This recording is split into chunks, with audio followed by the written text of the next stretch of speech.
We got Phill Kline. We're going to blow through the break here. Don't forget, if you're listening in Pittsburgh or in West Virginia, Coach Saban's today. Coach's Corner is going to be with us 12:05 sharp. And then after that, the Pittsburgh Steelers Renegade Rant with Chris Saxman and crew. That's going to be, I get they got a little spring in their step after their win against the Ravens, which really shouldn't have been one because I thought that was a touchdown, right? But they can talk about that. I won't. I'm going to go to, we got Phill Kline, we got Jim Pfaff. Let's start with Uncle Phill, professor, Liberty University, former AG in Kansas. Phill, thanks for being with us. Phill, you there? No Phill. Okay. He's been backstage, but now we can't find him. Hello, Phill, are you there?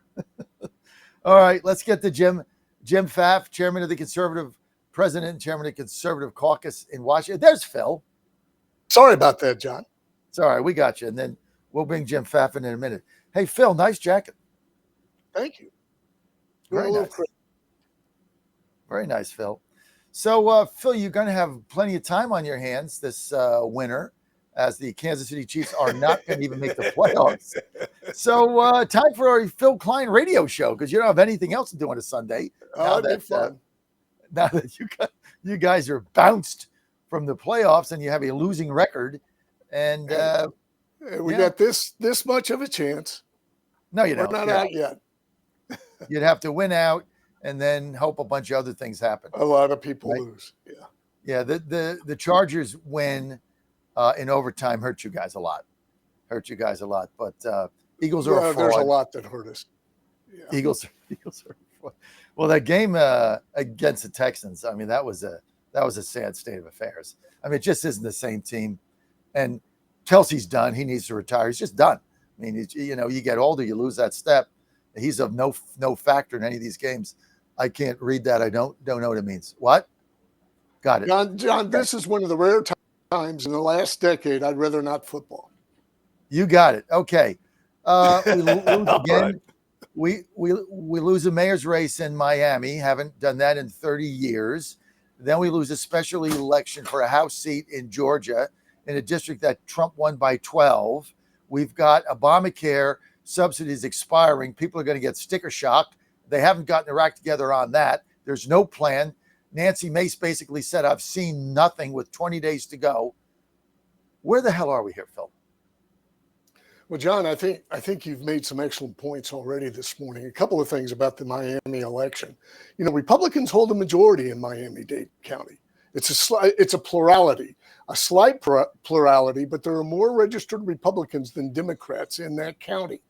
And one of the things that happened, and we've talked about this over and over again, about some of those voters turned out with mail-in ballots or advance voting. And the Democrats have 3 nonprofits extensively engaged in targeting Democrats, making sure they have a ballot in their hand and that they turn out to vote. Overall turnout was 21%, but Democratic turnout was much higher. It is this nonprofit game that is defeating us. And we have talked about this. And my best advice to the president and to the Republican Party is you get the billionaires in a room and say, look, you've got to go find the talent. There's people out there who have vision. Let's set up a mirrored structure right now. It'll take about $5 to $10 billion. That's out there. And you get the candidates away from it. You get the Trump family away from it. And you let people run the show for the purposes of advancing the Republican agenda. If you make it about a personality, it fractures. That's why you have to do it independently. The left has done that. We have not. And we're ignoring lessons we can learn from that process. So we're getting beat on the ground every single day. And we have been defeated on the ground since about 2008 when they put this apparatus together and got billions of dollars of funding for this nonprofit effort. Secondly, there's a case that was argued yesterday before the United States Supreme Court that might result in what I think is a positive change.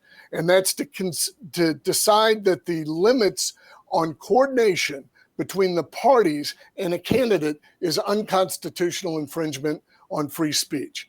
What has happened with those limits is it's allowed foreign billionaires to become the dictators of the Democratic Party.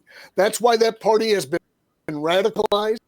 There is no power within the party. The power is where the money comes from these foreign billionaires, flowing it through various nonprofits and affecting elections. So that case is a big case.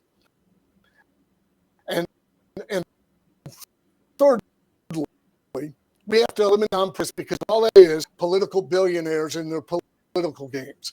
And nonprofit contributions will continue to worthy causes. But right now, billionaires are taking that tax exemption, and the average worker does not, because they take the standardized exemption, and they will not gain from the nonprofit contribution exemption. So we are subsidizing these foreign billionaires.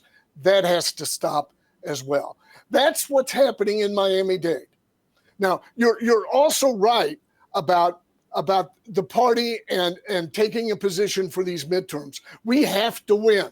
In Indiana, the example of a person saying, I won't vote for it until I'm the 27th vote when it takes 26 to win. What that is poor leadership. The president of the Senate or the Senate pro-president needs to go to his caucus and say, look, you don't vote this way. You know that corner office you got? Phil, you don't have it in this committee, but Phil, it will die. Phil, Phil, the president pro tem of the Senate, Rod Bray, is fighting this. He is leading his caucus to defeat it. So that his leadership is defeat the bill. I mean, that's what we're fighting. We have the opposite leadership right, but here. that's who you're fighting. It is the leadership that's the problem there. They have the power to make sure that vote happens and they win. And if they stand back and say, I don't have the votes, that's because it's not their priority. They're not interested in getting it done, and they're hiding. They have the power to make it happen, and they need to act to make it happen. The left has been doing this to us now for decades, and we've been silent on it. Indiana needs to step forward. And I agree with you as it relates to the Congress.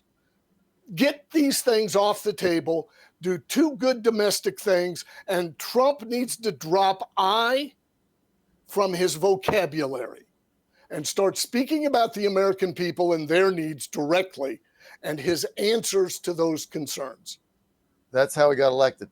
That's how he won the landslide. We're getting away from that. And if there's another, Zelensky's coming to the White House, Netanyahu is coming to the White House. I could give a crap.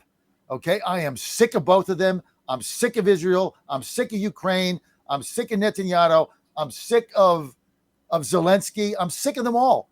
I don't care. Like, go figure it out in your own country. We got our problems here. We're getting our tail whipped. We got our eye off the ball, and another meeting with Israel and Israel this and Israel that. I don't care. Go figure it out. I'm done. Okay. I've done a 180 on Israel. I'm done. Not that I have a problem with anything they do. I just want out. I want out now. Well, and that's what our young people are saying. They have Israel fatigue, and it is a huge issue. And you can sit there and talk about Israel and this, and they're their favorite people. No one cares when they can't pay their health care bill. Phil, I got to bring Jim fast. I will say, go ahead. Yeah, here's where I agree, John. I agree that Trump already has his bona fides on international relations. He already has that in his pocket. The Republican Party is strong there. He needs to focus on domestic issues, and we need to get some of these things done.